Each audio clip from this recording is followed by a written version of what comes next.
個係香港觀塘九龍灣牛頭角德寶花園商場1樓209號鋪呢個順豐啊，係啦，呢個係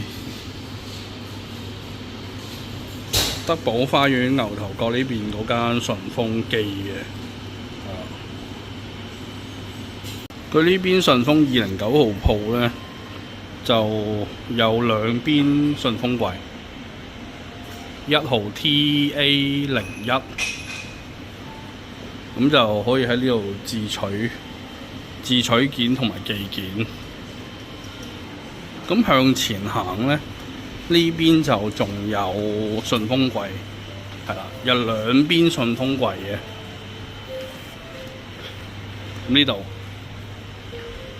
呢度都有順豐櫃。